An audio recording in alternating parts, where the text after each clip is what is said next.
வணக்கம். SN Tamil channel தான் அன்புடன் இருக்கிறேன். நல்லா நாட்டு மாடு, நல்லா காங்கேயம் இதில் நல்லா பெருவெட்டு மாடு, நல்லா பெரிய மாடு. மாடு பூராமே நல்லா சூப்பராக வந்துருந்துச்சு. இதெல்லாம் வளர்ப்புக்கு நல்லா இருக்கும். ஆனால் பையமே நல்லா இருந்துச்சு மாட்டில். இங்கிட்ட ஒரு காளை இருந்துச்சு. காளை மாடு பூராமே 4 பல்லு இந்த மாதிரி ரேஞ்சில் பூராமே 4 பல்லு 6 பல்லு ரேஞ்சில் வந்துருந்துச்சு. அதெல்லாம் அவ்வளோதான், ஒரு 4 இல்லைன்னா 6 அவ்வளோதான் இருக்குது. நல்லா வேகமாக தான் இருந்துச்சு. மாடு பூராமே ஓரளவுக்கு தரமான மாடாக தான் வந்துருந்துச்சு. இந்த 4 பல்லு 6 பல்லில் கொஞ்சம் படவடப்பு இது தான் எப்படி இருக்குது என்னன்றது தெரியல மாட்டில். ஜவுடியாக பார்த்தா நல்ல மாடு தான். அப்புறம் பார்த்திங்கன்னா இந்த கண்டு பாருங்கள், அது கொம்பு கொஞ்சம் வித்தியாசமாக இருக்கா, அது வளைச்சி விட்ட மாதிரி இருக்குது எனக்கு தெரிஞ்சு. அதனால் வித்தியாசமாக தான் தெரியுது, என்னன்னு தெரியல. ஆனால் கொம்பு அந்த முகனை மட்டும் 2 முகனையுமே கொஞ்சம் வித்தியாசமாக தெரிஞ்சிச்சு மாடு.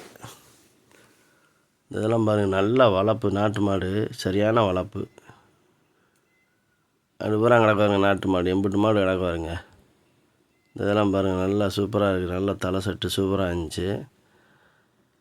நாட்டு மாடு வந்த புறமே ஓரளவுக்கு கம்மி தான், ரொம்ப பெருசாக வரல. மாடு வந்த புறமே ரெண்டு புறம் பாருங்கள், சந்தை வச்சோன்னு கிடக்கா. மாடு பூராமே அவ்வளோதான் வந்திருக்கு. ரொம்பலாம் இல்லைன்னு நம்ம கட்டுற கூட இடம் இல்லாத அளவுக்கு கிடக்கும் மாடுக. பூரா சும்மா கிடக்கு பாருங்க அங்கிட்டு பூரா. இதெல்லாம் காளை பாருங்கள், நல்ல காளை தான்.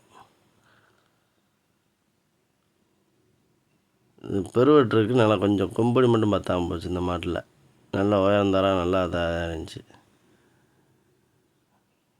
நல்லா பால் குடி தும்முரில் கிடக்கு இந்த காளான்லாம்.